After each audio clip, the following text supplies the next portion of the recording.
आलू गोश्त वैसे एक ऐसी चीज़ है कि जो मेरा ख्याल है हर घर में बनता है, पसंद किया जाता है, हर घर का डिफरेंट स्टाइल है कि आज भी हम आलू गोश्त शोरबा बना रहे हैं एक हल्के से ट्विस्ट के बाद। अच्छा जी, अब आ जाते हैं आलू गोश्त शोरबा जिससे जो बनने जा रहा है यहाँ पर बहुत ही शानदार सा। इसके लिए अब आप चाहें तो फौजी सुप्रीम कुकिंग ऑयल ले लीजिए या फिर आप बनास्पति भी ले लें। क्या डालेंगी आप क्या डालना पसंद करेंगी? मेरा तो बस चले तो मैं फौजी बनास्पति से ही चले, ठीक है, सही है।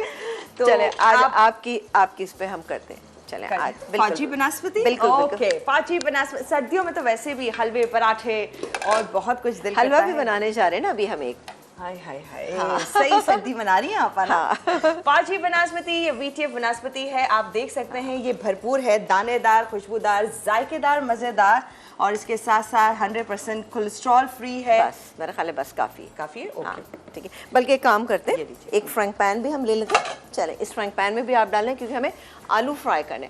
अच्छा, अब आप इसको बना सकते हैं मटन के साथ, बीफ के साथ, जिसके साथ बनाना चाहें आप इसको बना सकते हैं।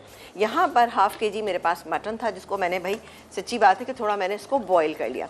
उसकी वजह यह है कि ज़ाहिर है कि इतना टाइम नहीं होता कि यहाँ पर हम इसको गला सकें।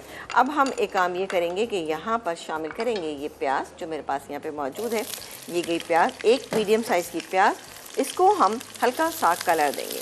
फ्राई होगी, फ्राई हो जाएगी तो हम इसके अंदर शामिल करेंगे अदरक लहसुन का पेस्ट है, पिसी हुई प्याज है। इसके अलावा अच्छा आप देखिएगा 3 तरह की प्याज डालेंगे हम। अच्छा नहीं, हम अभी ब्रेक पे जाने से पहले अच्छा फ़ौरन जाएंगे, चलें ठीक है, सही। अच्छा मैं काम करती हूँ यहाँ पर कि यहाँ पर मैं काम ये करती हूँ कि ये यहाँ पर हमने सुप्रीम कुकिंग ऑयल डाला था तकरीबन 4 टेबलस्पून बनास्पति। हाँ। इसके अंदर मैं शामिल करूँगी यहाँ पे आलू, जो मेरे पास 4-5 टुकड़े आलू के रखे हुए, इनको हम फ्राई कर लेते हैं। ठीक है, डन। चलें डन। तो आपा ने कहा भाई कुछ तो करके जाऊंगी। चलिए जी, यहाँ पर बड़े अच्छा और मज़ेदार सा आलू गोश्त शोरबे वाला बन रहा है, यानी ये बहुत ही खास होने वाला है, ये जानेंगे। फिर हिमानी की बेशुमार, मुझे खुद भी पसंद है। हमने ये प्याज को फ्राई किया था फौजी सुप्रीम नहीं फौजी बनास्पति में, और उसके बाद हमने टमाटर बॉईल किए हुए डाल दिए इसके अंदर 2 अदद। अब मैं बाकी के मसाला यानी अदरक लहसुन, अब मैं जल्दी करूँगी, ठीक है। अदरक लहसुन का पेस्ट इसके अंदर मैंने डाला। इसके अलावा अब मैं बाकी के मसाले, अच्छा यहाँ पर मैंने काम ये किया था, अच्छा ये प्याज है, एक मीडियम साइज़ की प्याज हमने पीस के इसमें शामिल कर दी।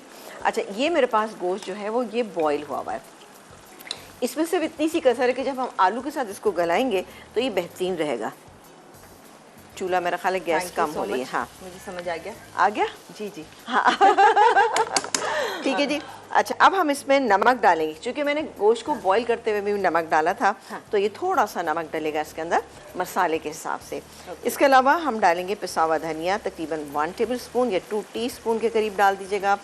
हल्दी पाउडर जाएगा इसमें तकरीबन 1/4 टीस्पून। पिसी हुई लाल मिर्च आप अपने हिसाब से डालिएगा, लेकिन यहाँ पर मैं तकरीबन 1.5 टीस्पून डाल रही हूँ। ठीक है, अब हम मसाले को भूनते जाते हैं। अच्छा आलू आप देख सकते हैं कि यहाँ पर मैंने फ्राई कर ली, वो भी फौजी बनास्पति जी। ठीक है, ये हो रहा है, मसाला हो रहा है। चलें ये थोड़ा सा हो जाएगा तब मैं इसमें गोश्त डालूँ। अब चूँकि आपके पास कच्चा गोश्त होगा तो आपने करना क्या है कि आपने गोश्त डाल देना है। गोश्त डाल के अच्छे से भूनिएगा, भूनने के बाद आप इसको गला लीजिएगा। गलाने के बाद जब हम इसको डालने लगेंगे तो हम इसके अंदर ये फ्राई की हुई मेरे पास प्याज है, एक छोटे साइज़ की प्याज लीजिएगा, उसको फ्राई करके पीस लीजिएगा। ये हमारे पास मौजूद है। ये थोड़ा सा पिसा हुआ गरम मसाला है और डालेंगे इसमें सौंफ। जो ट्विस्ट है वो है सौंफ का, तो सौंफ जाएगी इसके अंदर। तकरीबन हम इसमें डालेंगे 1/2 टीस्पून। बहुत अच्छा से टेस्ट आएगा, आपको मज़ा आ जाएगा इसमें। वैसे तो हम कोरमा स्टाइल भी बनाते हैं, देगी स्टाइल बनाते हैं, नॉर्मल अपना जैसे हम बनाते हैं आलू गोश्त उस तरह से भी बनता है, लेकिन आप सौंफ डाल के भी बनाइएगा। सौंफ थोड़ी सी पिसी भी होना चाहिए। ठीक है आपको? जी जी, चूँकि मैं फ़ौरन ही डाल दूँगी ना, लेकिन कोई भुनी कुछ नहीं है? नहीं कुछ नहीं है। अभी मुझे थोड़ा सा इसके अंदर आप ना बनास्पति और डाल दीजिए, मुझे कम लग रहा है। अच्छा जी, तो फौजी बनास्पति और ले लेते हैं। क्योंकि अभी हमें दही डाल के भी भूनना है। हाँ। थोड़ा सा और, एटलीस्ट ये इतना तो जाएगा। उस वक्त मुझे लग रहा था कि नहीं बहुत है। ठीक है, चलें और चाहिए? बस मेरा ख्याल है अब काफ़ी है। ठीक है, फौजी बनास्पति थोड़ा सा ये भुन रहा है। अच्छा साथ ही मैं इसमें शामिल कर रही हूँ ये मीट जो मेरे पास रखा हुआ था, बॉईल हुआ है, ये डालें। अब आप ये समझिएगा ये कच्चा डल रहा है, लेकिन यहाँ पर अब हम इसको भूनते जाएंगे। और ऐसा है कि ज़रा किसी से आप ये देखें जी, पूरा ठीक है? डालना है? अच्छा, यखनी हाँ, रखनी है आपने। यखनी हमें बचा के रखनी है। यखनी नहीं है, ये सिर्फ बॉईल हुआ हुआ है, लेकिन चूंकि मैंने बॉईल किया था, पानी थोड़ा सा ज़्यादा था, तो मैंने कहा डाल देंगे, इससे भी टेस्ट बहुत अच्छा बनेगा ना। ठीक है, ये चला गया इसके अंदर, ये सारा गोश्त जो कि हम सोच रहे हैं कि ये जा रहा है कच्चा कच्चा, ये बस आप सोचें ये कच्चा है। ओह। ठीक है जना, इसमें हमने मिक्स लिया है। हड्डी वाला गोश्त होना लाजमी होता है जब आप कोई भी ग्रेवी वाला सालन बनाते हैं, उसी से टेस्ट बहुत अच्छा आता है। आलू यहाँ पे रखे हुए, अब आधा किलो के अंदर आप आधा किलो भी आलू डाल सकते हैं, लेकिन आधा किलो के अंदर 1.5 पाव जिसे कहा जाता है, यानी तकरीबन 400 ग्राम जो है ना, वो बेहतरीन रहता है ना। तो ये यहाँ पे भुन रहा है। उसके बाद हम इसमें दही शामिल करेंगे। दही यहाँ हमारे पास है तकरीबन आधा कप के करीब, ये भी इसके अंदर डालेंगे तो इससे ग्रेवी का टेस्ट बहुत अच्छा आ जाएगा।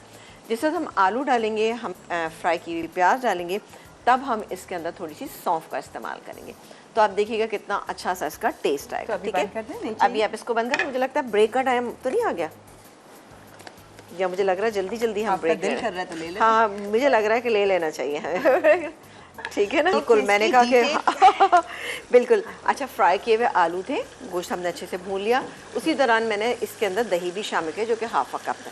टमाटर और दही दोनों का हमने इसमें इस्तेमाल किया है। अब ये जा रही है सौंफ, जो थोड़ी सी दरदरी, ये देखिए सिर्फ हाफ टी स्पून। इसी से टेस्ट आप देखिएगा बेहतरीन सा आ जाएगा। सही चली गई इसके अंदर।